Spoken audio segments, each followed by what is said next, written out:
Ever since Ultra Ego was released in the manga of Dragon Ball Super, I always thought it was a awesome transformation. Yes, I think the name isn't the best, and there's probably a ton of names that are far, far better, but I was thinking, what would have occurred if Tanjiro actually had Ultra Ego? And I know what you guys are thinking.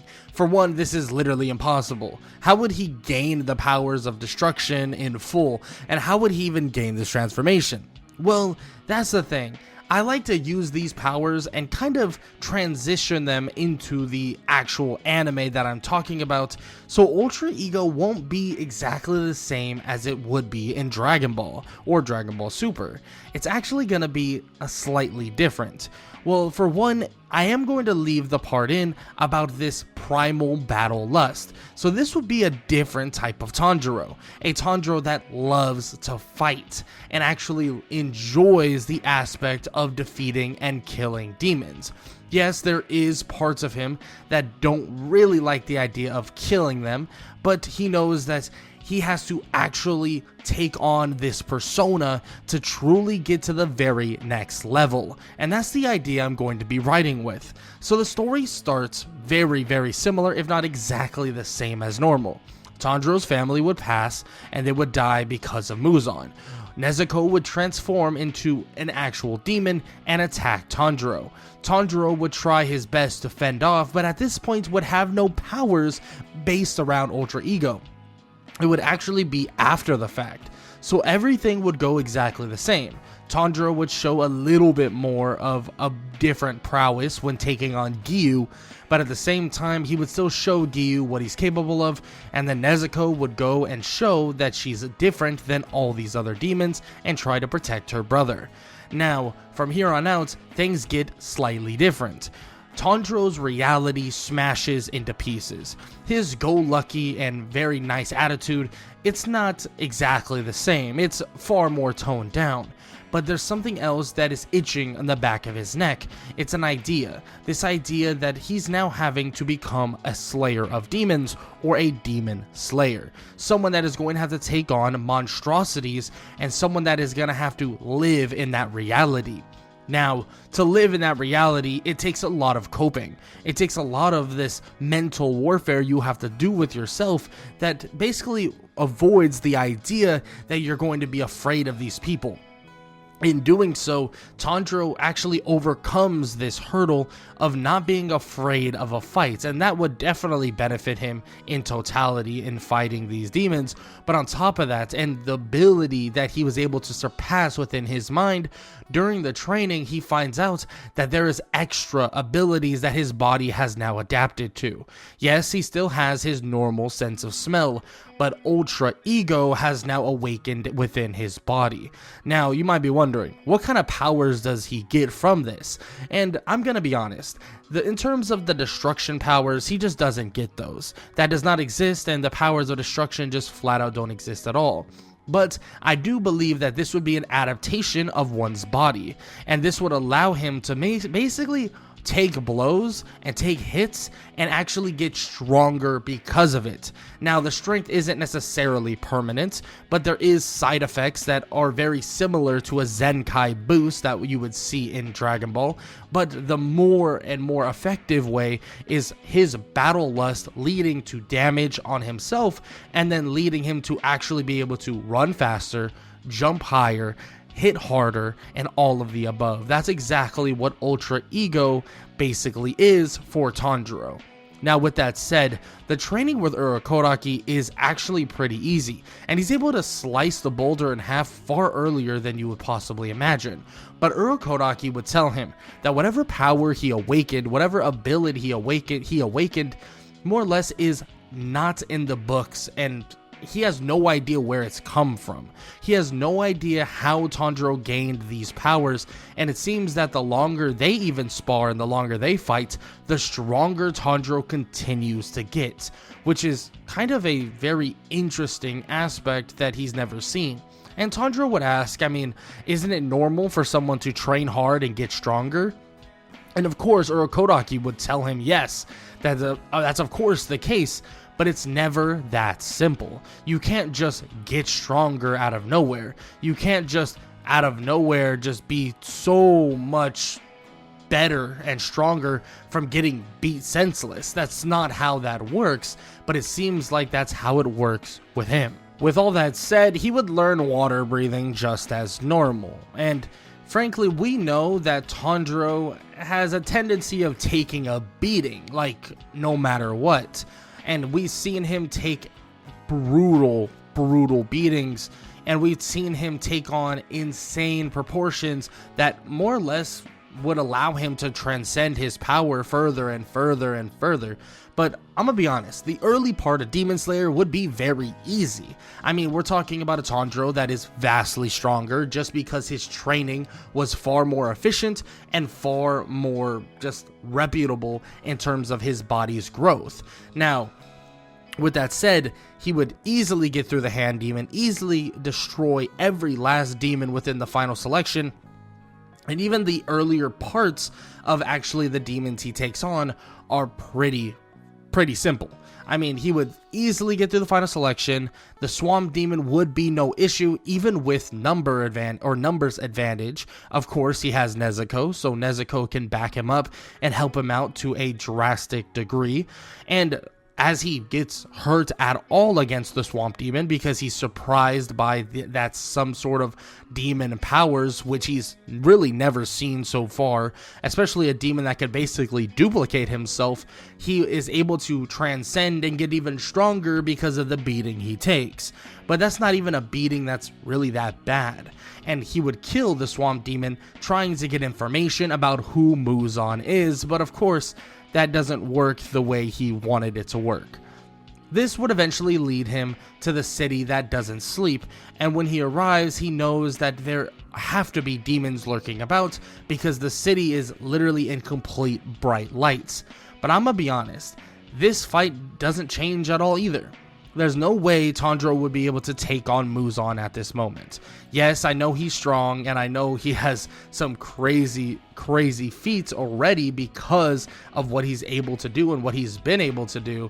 But I mean, he's not going to take on Muzan in front of everybody, and he's definitely not going to put every single person in harm's way just because of his urge to fight. Because that is a part of him now, especially him being kind of in a weird and odd spot in terms of his convincing himself that he needs to feel this way about defeating demons.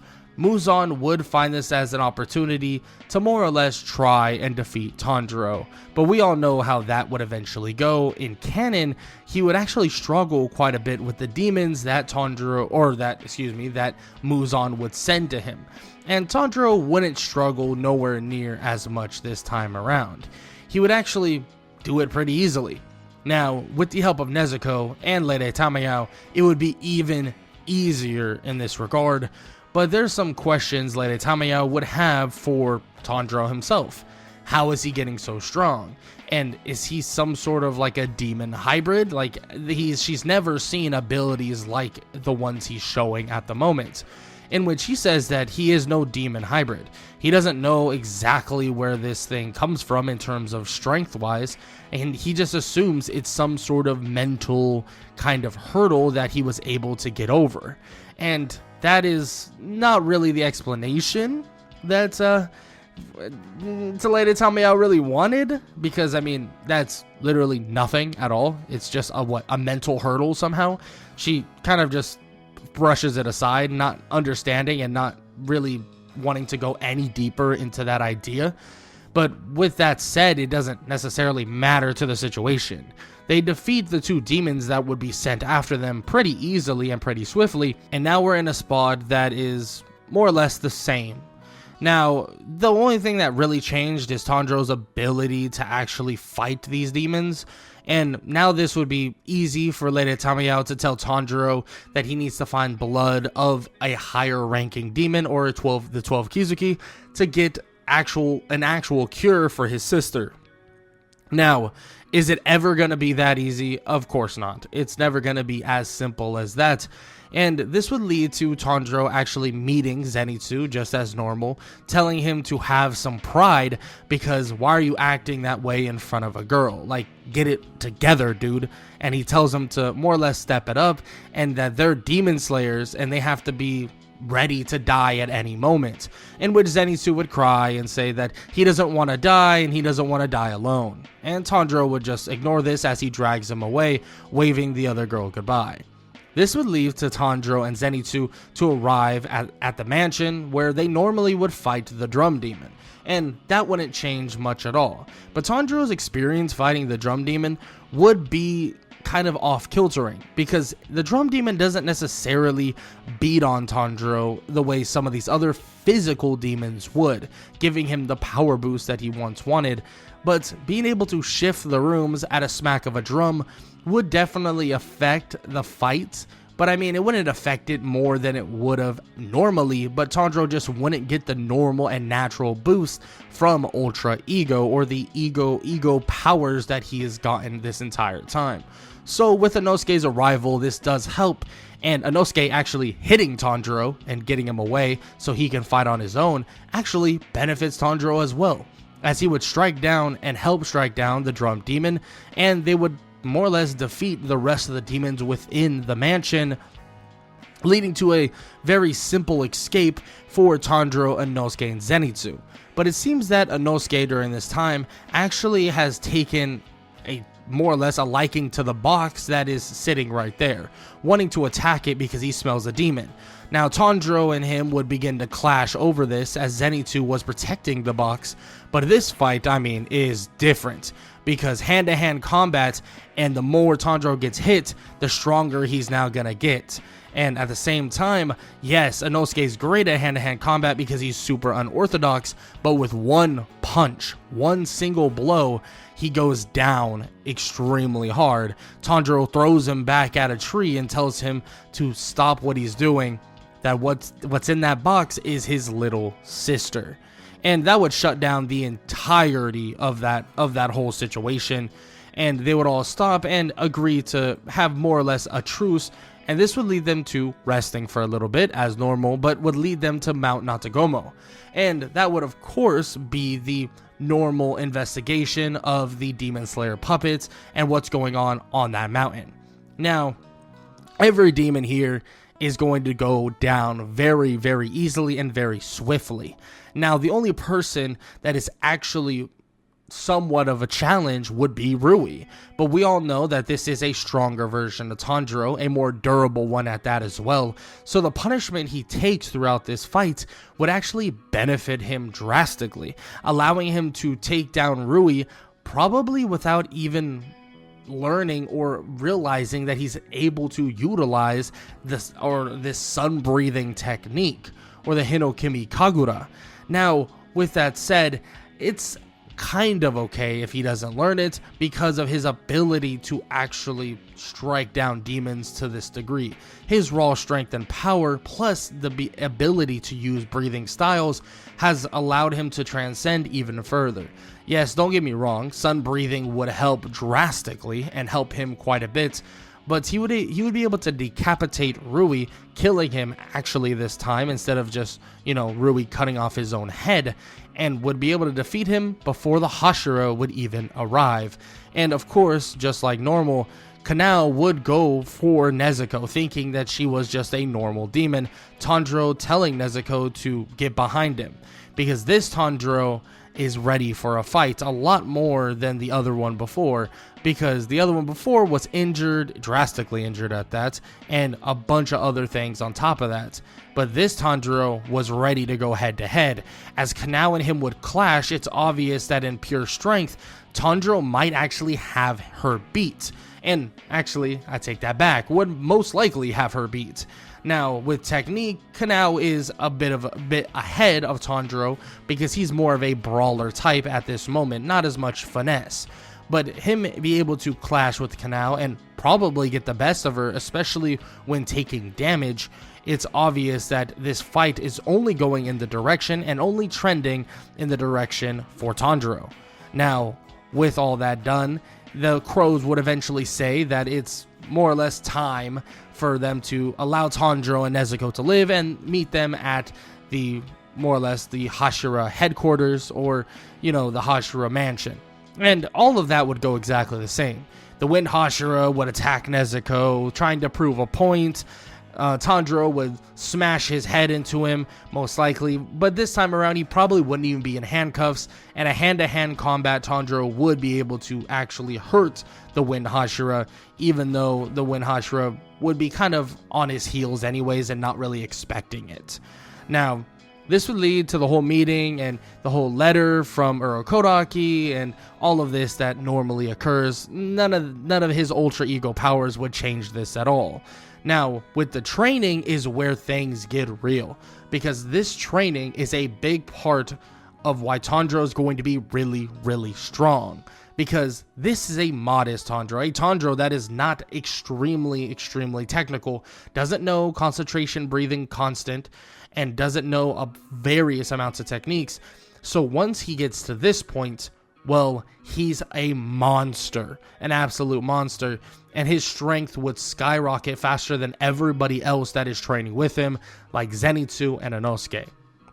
Now, the real question, and this is where we get to kind of main battles and less of what's happening within the story, and this would be just flat out what would occur against Akaza. We all know Enmu would go down very easily. He went down relatively easily in normal, or the normal canon, so I don't see that changing at all, especially with Rengoku and Tanjiro there.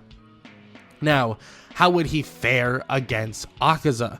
Or how would Rengoku and Tanjiro fare against Akaza? Well, at the end of the day, we know the more damage he takes, the stronger he can get. And that's, of course, very beneficial. But how durable is his body truly? This is the main issue, in my opinion, with trying to convince or actually put up a solid argument on why Akaza would die here. And frankly, it's hard to make the argument that Rengoku would live. Now, yes, this version of Ultra Ego is drastically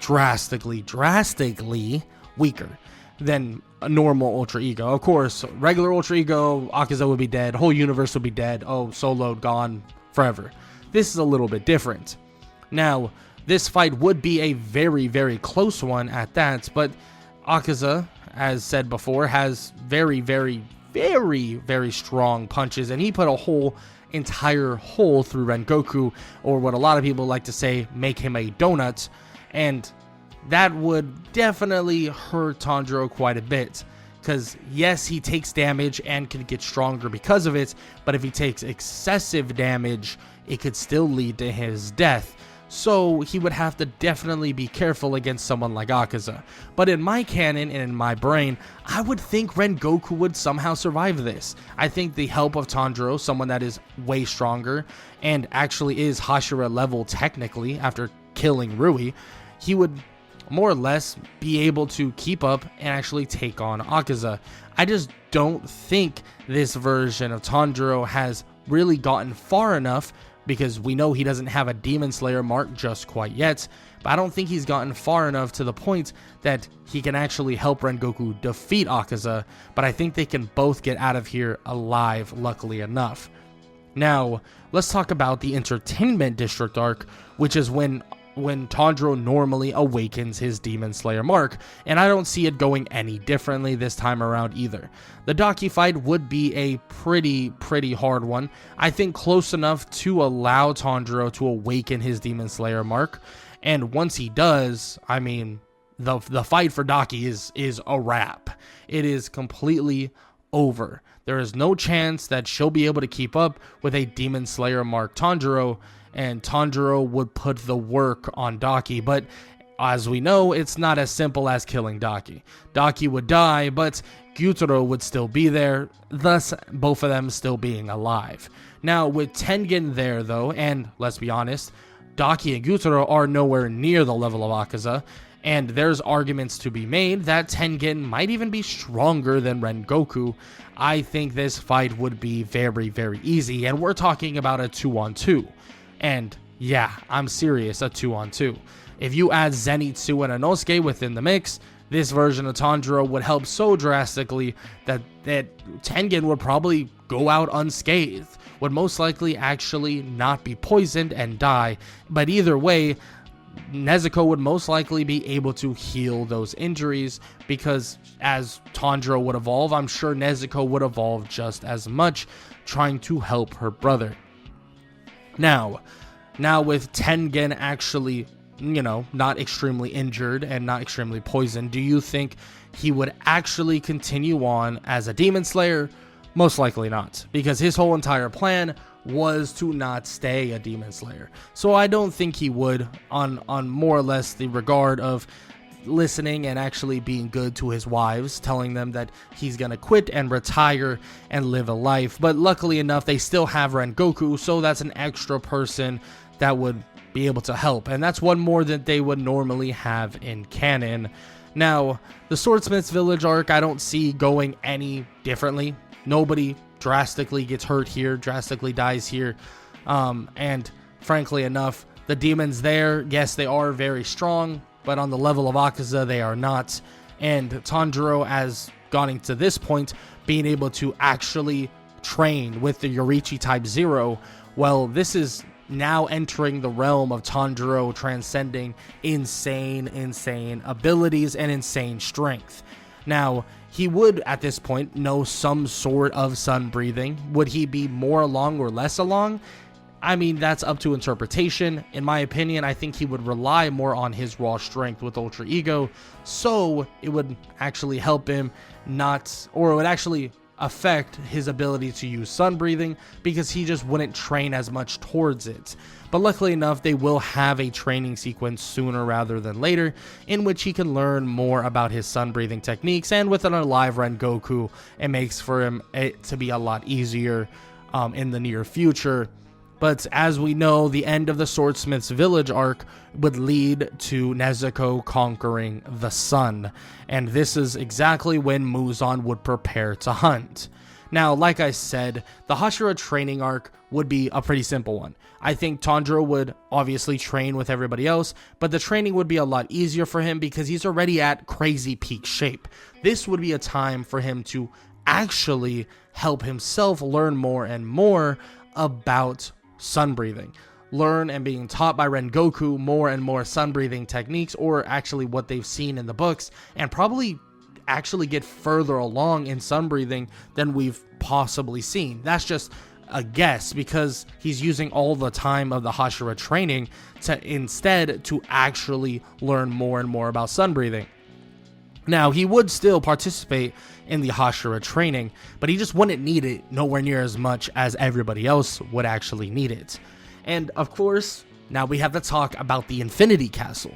Now, the Infinity Castle is a pretty simple one for Tanjiro, just because him personally would have to take on Akaza, and he would have help with Giyu Tomioka, and with the fact that he did awaken his Demon Slayer mark, Tomioka would eventually awaken his in the Infinity Castle. And their fights, like I've said practically a lot before, would be a lot easier just because of the physical capabilities of Tanjiro, and his durability would be off the charts, being able to more or less frontline tank for Giyu as well. Now, the fight wouldn't be easy by any means, and the reason why it'd be so difficult is because his mindset when fighting isn't what he needs to actually kill Akaza. It would be a hard kill just because Akaza can actually more or less sense his killing intent, but this version of Tanjiro would not be able to overcome that hurdle to not show any intent and allow him to not be able to be read. But luckily enough, his raw strength and power and Giyu's follow-up would still lead to the demise of Akaza, and Akaza would realize, with his head cut off and his body still fighting, that he lost fair and square, and that's he should basically not try and transcend and not live to see another day. Now, the real fight would soon approach, because yes, they do have an extra Demon Slayer in Rengoku, but they still have to take on Muzan. And Muzan is gonna be a pretty tough fight. But luckily enough, everything kind of went exactly like normal. There's not a huge hurdle in terms of him gaining Ultra Ego, and there's not a big reason why Muzan wouldn't be kind of have the cure at least running through him throughout this time, accelerating his aging process. And with an extra actual Demon Slayer and with the durability of Tanjiro, I just feel that he and all the other Demon Slayers would probably have an easier time, and maybe even some of them wouldn't end up dying.